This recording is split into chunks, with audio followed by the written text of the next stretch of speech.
Good day mga idol! So ngayong araw nga pala ay gagawa na naman tayo ng content. Gagawin pala natin content ay paglilinis ng bakuran. So sa part na to ay nalinis na nila yung parte ng kanilang bakuran. Yung lilinisin pala natin bakuran ay hindi na pala atin. Nabili na pala ng kapitbahay namin. So susunod nilang lilinisin yung part na yan. Kaya tara, umpisa na natin to. Ito ay napansin ko makulimlim nga pala ang panahon. Dahil yan sa bagyo.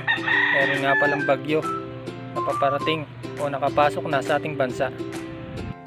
Ito nga pala ang aalisin natin. Mga kulungan ko ng manok dati. Nakakalungkot man pero kailangan nating alisin dahil hindi na sa atin yung lugar na ito. Dito nga sa part na to ay hindi ko alam kung saan ko na ilalagay ang mga manok ko. Dahil 2 meters lang sa pagitan ng bahay namin ang matitira sa amin. Dito ay nanganak din yung alaga kong aso. At problema ko rin kung saan ko rin ito ilalagay. Sa mga gusto nga pala mag-alaga ng mga tuta, i-PM nyo lang ako at ibibigay ko sa inyo ito lahat. Tara, umpisahan na natin to para matapos tayo kagad.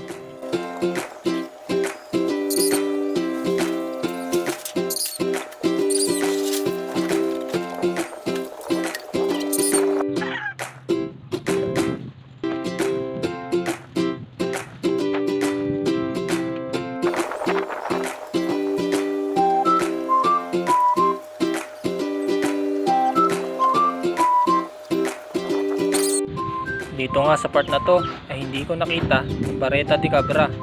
Kaya bareta na lang na malaki ang ginamit ko.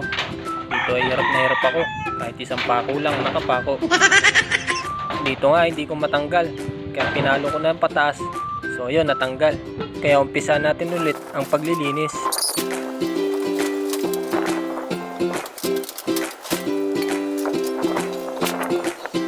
Ito na yung part na medyo pasilim na o padilim na.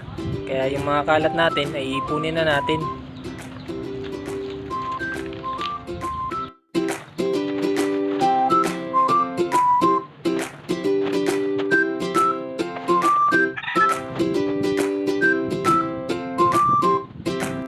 Ito nga pala sa part na to ay inabot na tayo ng dilim.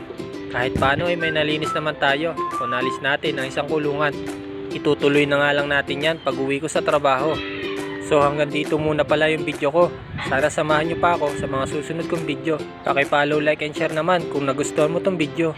Bye bye!